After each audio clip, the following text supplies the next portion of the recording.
Welcome to our class here at Ascent. Everybody's welcome. It's good to have everyone. Ronnie, Michaela, our engineer. David put us online. Not so much.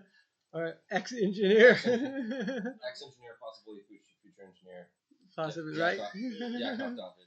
Yaakov David. Right, and Shmuel. David? You added Yaakov to your name? Oh yeah, I don't. Yeah, it's a bit of. So, very important subject is how do we reach the younger generation? Now, there are some facts involved in this subject. So, first of all, what you said is important, which is your goal is to work, and then Hashem makes you successful, which is 100% true. However, you also have to have a mechanism of what you're doing. And so, first of all, there's a statistic that I saw recently, that basically children adopt the values of their parents. And you just look here in Israel, there are hundreds of thousands. Look here in Scott, all these beautiful kids serving God, nice, kind, sweet. The majority, the way God made the world, the Rebbe actually spoke to a senator. I forgot his name. He was, I think it was, I forget. But in any event, he was quite a prominent guy. He was the head of the UJA and all this kind of stuff. And his son was next to him. And the Rebbe said to him, like, it's important that you do the mitzvah, so your son should do the mitzvahs. In other words, the Rebbe said quite clearly, he says the way it works is people model after their models. Einstein said that modeling is not another way to teach. He says it's the only way to teach. And in fact, I saw this lady, she came by the Rebbe, she wanted some advice. I really recommend you look at videos of the Rebbe, which is like what we call dollars, people going by, very fascinating. These brief interactions are very profound. She wanted educational advice. So the Rebbe said to her, be a good role model. So she I don't know, she got frozen. So the Rebbe says, it's simple but effective. Right? Because it doesn't matter. I remember going to a bris, actually, this guy, interesting guy. And so he tells his son, like, don't eat the meat over there, whatever. And meanwhile, he's eating. It's like, what do you think your kid's going to do? It's like he's going to do what you do. Because it's like, and we actually have in our brains mirror neurons. So, in other words, the primary way, if like I had to create a mechanism to reach the world, what I would do is, I'm just kind of talking out loud here, is pretty much, okay, have a beautiful time. Okay, love you too. Be well. Create a vaccine with microchips in it. Right. So it's funny because like people are thinking about the AI and all this stuff, and I'm actually on a group. Remind me, I can send you some of these people. The guy's a genius, and they're beta. But at the end of the day, these are tools. All of technology is just a tool. Now, if you look up to it and you idolize it, then you kind of reduced your own. They say melech is we all have three rulers: the mind, the heart, and the liver. In Hebrew, the mind is the mayach, the heart is the lev, and the liver is the kavod. So if your mind is in control of your heart and your ego, then you're a melech. If your heart is in control of the mind and the ego, then you're a lemech, a clown. Like little children are funny because like the mind isn't in control and their emotions are in control. But if the ego is in control, then you're klum, then you're nothing because it's just like hot air, right? Huh? Then you're foie gras. Whatever that is. Right. And that's why Parai, God told Moses that he should come, Baal Parai, come to Parai. So the question is, why do you say Baal Parai? You should say Lecha Parai, go to Parai. So he saw the essence. He was saying, I want you to see the essence of this monster. The guy's the ruler of the world, making pyramids. It wasn't a joke. And so he saw in heaven like this river, and there were like these sea monsters, and they were all afraid of this one massive sea monster. He said, Hashem, I can't approach this guy. It's like, this guy's out of control. So Hashem says, come, I'm going to come with me. I'm going to show you who this guy is. And he goes into the essence, like the belly of the beast, understand its soul. And what does he see? It's nothing. It doesn't exist. It's just hot air. Right? So this is the challenge of life. The challenge of life, and I was kind of alluding to this earlier, is that there's two worlds. There's the hot air world, and there's a lot of people, particularly Russian disinformation, put a lot of effort into creating an imaginary, illusionary reality because that's the only thing that they can sell. And then there's another world called truth. And so, truth and sells based on, it says, words that come from the heart into the heart. And you think about the Lubavitch Rebbe, Alan Dershowitz. You heard of Alan Dershowitz? He was kind of he was a big civil rights lawyer. He's kind of in the American kind of Jewish world, not religious, but he's kind of one of the prominent people there. Yeah. So he was inspired. He grew up religious, but he left, and he was inspired by the Rebbe. He said, everybody else, I met like lots of people, ministers and so everybody else had some kind of power, whatever it was, like, I don't know, the guy owns a media company, he has some, or the guy is the president, he has some power. So the Rebbe had no power. He wasn't offering you money. He had the truth.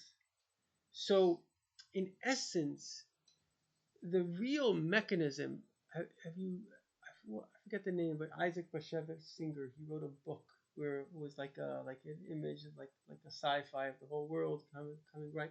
So Rebbe once told somebody that that was his vision. Really? Yeah, his vision of the book, that book, or meaning he had a similar vision of how to bring the world together. The Rebbe had some. Yeah. What was the vision of? I don't know. Do you remember? I Yeah, some kind of, what was it? Do you remember the name? It was like a classic name. In any event, the bottom line is that the mechanism that the Rebbe taught us, and the mechanism that Chabad used, and the reason Chabad is the most successful Jewish organization, is that I remember one of my teachers telling me this. You would imagine if you're growing up Chabad and you're creating leaders, you should give them a class how to talk, how to balance a checkbook. There's not a single talk how to talk. There's not a single balancing the checkbook. This guy once came to to a synagogue, and even like our best speaker is Yossi Jacobson. I don't know if you ever saw it. I mean, he didn't learn English, so he has like a photographic memory. And my father actually is very brilliant, so he wrote a lot of books like Lessons in Tanya. And so I knew from my father's book that Jacobson, when he started his career as teaching Tanya, was basically just shooting out words. He had no idea what they were. They were just like photographically memorized. So this Lubavitcher boy comes to a synagogue. He said, "I'd like to speak to the rabbi." He saw the name of the rabbi on the on the thing, and they said, "Oh, he's deceased." He said, "Oh, that's amazing. When's he coming back?" So in other words, it's like this kind of just this. But what did the Rebbe give us? If you actually think about what the Rebbe gave us, he gave us three things. He gave us, and you'll appreciate this, when Chabad, I heard this from, I'm not sure if I heard it, but there's, have you been to Ukraine? The Nef Sure, at all? yeah. Yeah, so Rabbi Kamenetsky, I don't know if you, the largest Jewish center in the world is in the Dnepropetrovsk, Ukraine. It's crazy. In any event, so when he first came, it was like a little bit of an uphill battle. And he met a Jew. Russia is very into culture and arts, etc. And he met this Jew, and he was like a violinist. He was a very prominent violinist. So the guy is like, "Oh," and then he says, "Are you Chabad?" He says, "Yeah." He said, "Get out of here." Later, after a couple of years, he didn't have a relationship. Kamenetsky's building up a community. He becomes part of the community. So Kamenetsky says to him, "Tell me, what was that all about?" He said, "Well, the KGB." Now, the way Russia changed was really from the top. There was a decision, but the lower echelons of the KGB wasn't that in the mood of this change. They said, Chabad is coming to town, have nothing to do with them. So remember, this is the KGB. So he said, "Why?" He said, "Well, they are religious." Big deal. He said, "Listen, we're the KGB. We've been dealing with these people for a while. They have no fear." Because the two groups that they couldn't break, I mean, they broke everyone. They broke the Catholic, they broke them all. But the two groups that they couldn't break, I mean, my own grandparents, I had grandparents that were murdered by them for being religious Jews, was Chabad and Breslov. We're unbreakable. Wow. Why are we unbreakable? Because our God, I'll tell you a story that happened to my grandmother. She was a short little lady. They took her husband and they murdered What were you him. going to say, though? Because our God won. I'm saying it with the story. Okay, No, the okay. story is going to bring it out. The story is going to bring it out. So a lot of the Hasidim, they sent their kids to the public schools because basically they you were destitute without that.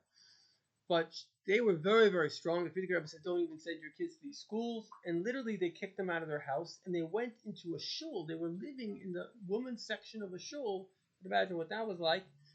My grandmother literally, the dress, the coat that she had at 12, she wore to her wedding. Like they cut it's like crazy poverty and everything. In any event, so, and then they took, her father was a mile, the last mile of Belarus, White Russia, and they killed him, which they didn't even know because they're such jerks, the Russians, that they didn't even have the courtesy to say that we killed someone. In any event, yeah, she would ask the Rebbe sometimes, is my husband alive? And the Rebbe said, you should look for him through official channels. But eventually they discovered, in any event. So the children had to pretend to go to school. So every day the Shigalov children, they'd leave the shul, and they had their little knapsacks, and they would like do a circle around the block because there were two schools. There was in Gomel, and familiar with Gomel? I don't know.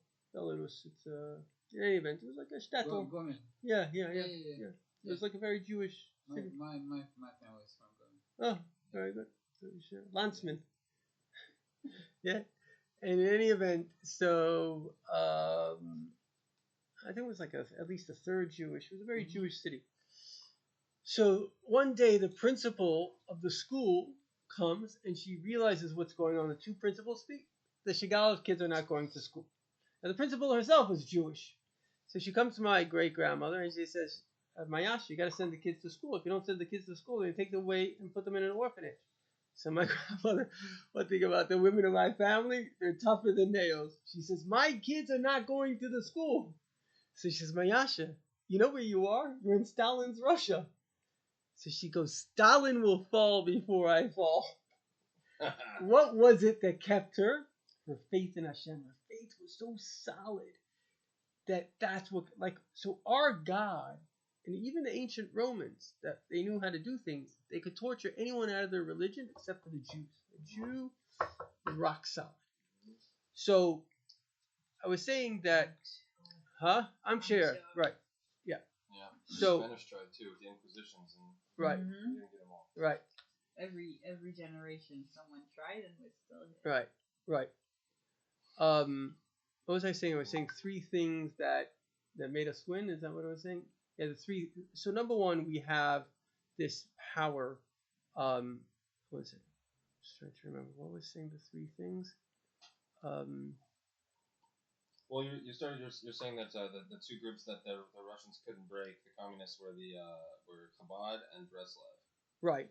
And then you were saying something with a story. Yeah. But I think what you're going to say was because of people like your grandmother, like the Jewish women, their will was strong. Yeah. Yeah. So first of all, so our but just anyway, pivoting back a little bit to the educational thing, because that's what it's really about. So the Rebbe has an interesting teaching. He says, like, it's even better to teach your kids wrong values with good intentions than no values at all. In other words, like, don't take this wrong, but I would prefer Christianity over atheism, because Christianity at least is coming from biblical values. There's a lot, okay? Monotheism. Yeah, and if you have a sense of values, you can say, okay, well, I need to seek the truth, and then you can get there. But if you have this kind of amoral, liberal, Moral relativism. relativism, then basically what you're telling your child is, you're lost. It's like the world is just like it's like a playground and whatever, and so the children have no value system. So basically, if we had to, kind of fix the world, I would say there's a couple of factors that are important. Really, it's worked, and when Chabad went out, that's what I was saying about the three things of Chabad, right? Mm-hmm. So the number one thing is faith. It's faith. What made Abraham Abraham? His faith. The Rebbe actually says this: if you are ready to give your life for your mission, then what you do is you touch, because everything spiritually, you know a little physics, right? So everything spiritual, the difference between Newtonian physics is that everything is like, if it's here, it's not there. But in quantum physics, it can be here and there, right? It can be multiple locations, right? It's very Chassidish. Maybe like this, maybe like that. There's a couple. They came. There, it's not. It's both together. There was a couple. They came to a rabbi, and the rabbi says, "No." Husband goes through his whole thing. He says, "Yeah, I think you're right." And no, the wife goes, "Yeah, I think you're right." So they both say, "Rabbi, how can we both be right?" He says, "No, I think you're both right." So there's like this kind of this like thing going on here. So the idea is that number one, you have to have this kind of your faith has to be stronger than your fear. You have to be so rooted, and that's what a Jew is. Avram Avinu was Avram because his faith was stronger than his fear. Because the only thing the dark side can do is make you afraid, and often it makes you afraid of being ashamed. You know, I call the Obama the shamer in chief. But if you can withstand that because your faith, and that's why both religious Jews as well as the evangelical Christians were stronger than him. Why? Because their faith came from God. When your faith comes from God, you're stronger than a human being. But if you don't have faith in God, then any person can manipulate you. You're totally manipulatable. And so the Hasidim have this tremendous faith in the Rebbe, which really is faith in God, because it says that when you have a Moshe Rabbeinu, it's easy to have faith in God. It gives you that faith in God. Somebody once said, "Who's more important to you, God or the Rebbe?" He says, "Rebbe. Without the Rebbe, I wouldn't believe in God." So the Rebbe is like that, and that's really why a Rebbe exists. The Rebbe exists to be a role model of how you can have more faith than fear, how you can live your value system in this world. So that's number one. Number two is you have to have, and this is a very important point that I want to bring out, and this is, I think, the point of Hasidus. Even within our Jewish world, you have, unfortunately, groups, well-intentioned, but they're negative. You know, fire and brimstone, man. It's like, you can think you're in a Baptist church or something. Yeah. So, but Mel that's, Gibson. huh? Mel Gibson. Right, exactly. Much more. So the point is, why do people do that? Because it's an easy way to manipulate someone. A Catholic priest once said, "Give me a child till the age of 5, and they'll never sin again." And if you can get enough hell and fear in them, you'll keep them in line. But it's a cheap shot. Why? Because if what you're saying is true, it should be able to it should be able to work in the real world. Truth should be effective, right? That's the definition of truth. You're both scientists. If it ain't going to work, it's not true. Truth should be effective. And so therefore you have to be able to have a philosophy that can withstand challenges, that can literally be a good philosophy, really be like I'm saying, all of technology is to augment your life, to make your life better. And that's the second thing that Hasidus really does, is it says that, hey, we are loved by Hashem, and we have a philosophy that's going to help you. And that is an unbeatable combination. If you just have those three things, you have the faith in God, and usually coming connected to a Rebbe, because it takes tremendous faith to be able to withstand all the fears of this world and all the pressures. And number two, you have this belief system in the goodness, in our innate goodness, as well as you have a philosophy that can help people. Then you have what to sell. You got what to sell. Now, just on a personal level, because this is kind of my vision, but I'm saying it out loud. So when I wrote this book, Kabbalah Love, you saw the Kabbalah Love book? So that book, Baruch Hashem, has been very successful. It was a TV series in South Africa. I remember being on the street and a black guy, "Oh, I saw you on TV." And I mentioned before, there's a guy here in Sfat that literally has hundreds of thousands of black people in South Africa. They have these little mini churches that they get together. And they're doing, and I've seen these people, it was actually quite an amazing experience. This guy was like filling up my gas tank. I don't know what he knew, but he was like, "Oh, you write books. You got to write more books." And he told me about the Noahide law. So, and it was nice to see, because I could see that this person was like one of the healthiest people, like Africans, that I ever met. So the Noahide laws work. They really, and the Noahide people that I know, they're like mentally healthy. Now, one of the reasons it works is because this very interesting thing is, why is there anxiety? There's a lot of anxiety in the world. The reason there's anxiety is because the Rebbe says this, is that there's a differentiation between who we want to be and who we are. If you were completely aligned with your value system, you would be okay. You can get a doctor, he goes to Africa and he's giving out medicine to some little tribe, and he feels great. Albert Schweitzer, he's like top of the world. And that's like even shluchim, they're going into Timbuktu, but they feel what they're doing is meaningful, so their behavior and their belief system is aligned. But what do we have today?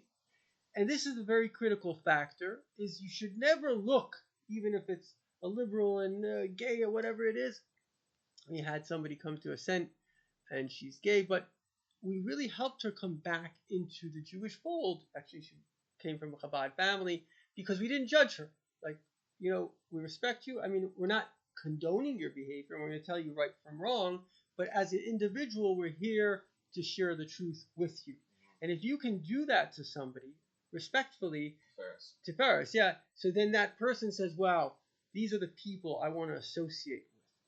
And so the information of Torah and Hasidus is the information that's necessary. But now here's the trick. How do you get that information to the world? And so, I know you're working on something which is very, I don't really understand that field that much, so I can't comment that much. But if I had a friend of mine, he's very bright, he says, okay, if you had unlimited funds, what would you do? And so one of the things, or I would say a couple of the things that I would do, they kind of complement each other. First of all, I would make nice YouTube shorts with titles like how to overcome anger, in 1 minute, how to overcome it, or how to forgive, or how to get rich, but all the advice of Judaism. Quick, short, wealth is very much about being happy, There are specific advices but the point is that people will now see you as a source of practical guidance in their life. And the other thing that I feel is very important is that it's not enough to seed information. All the information is there, but people also need community. Because when they have community, the individuals, they keep each other sane, basically. And so this is interesting because within the religious Jewish world, there is community. But the question is, how do you create communities in the Gentile world, the Noahide world? So this guy actually created it in Africa. And I think it's basically that model is a correct model, whereby we have to become like if you want to call it, I was thinking about calling it Noahide society, and then we have to empower people. For example, like take my book, Kabbalah Love. And now what you do is you create a community around it. And then every once a week you get together and you read, 2 things, and then you discuss it. What do you feel? How do you feel? And it's such amazing hashgacha process, unbelievable hashgacha process. Because there's another guy in town, he has a website, and he's been dealing for years with Noahides around the world. And he actually has pastors, former pastors, that have become Noahides. So these are leaders, these are people that know how to lead. I have a guy in Kansas City. These are really very, very, the Noahides that I met, they're very mature, respectful. They're deep people. So these are really people that we could tap into. So if we had a website that's creating good content, again, we have books, things have to be polished a little bit because everything that I've been doing, I've kind of been doing it on my own dime. So if you want to do it in a professional way, you've got to polish it up a little bit. And then you create, let's say, this Noahide society, and then you also create Noahide communities. So it may seem like, okay, well, how are you reaching the children? But actually, I think that might be the most important thing, because if you're reaching the parents, and they are models, and they need a lot of help. I had a radio show, a lot of it was Noahides. The guy who owned the station, it was an online station, he said a lot of them are lost. They don't have leadership, So if we could become this hub, and another idea is even in Tzfat, why shouldn't there be a Noahide Society Academy where somebody that's really serious could come and delve into. The books are there already. There are great books on like halacha, and then Chassidus Rebbe says that we have to teach Chassidus to the Goyim. And if we just like kernel of idea and just do it, I think we could hopefully really make a big impact. So just interested in hearing your thoughts. Some of you are more in the world than I am. Mine is they say every artist needs a business person because the artist is good at the art. But anyway, we'll conclude it for here now. L'chaim v'levracha.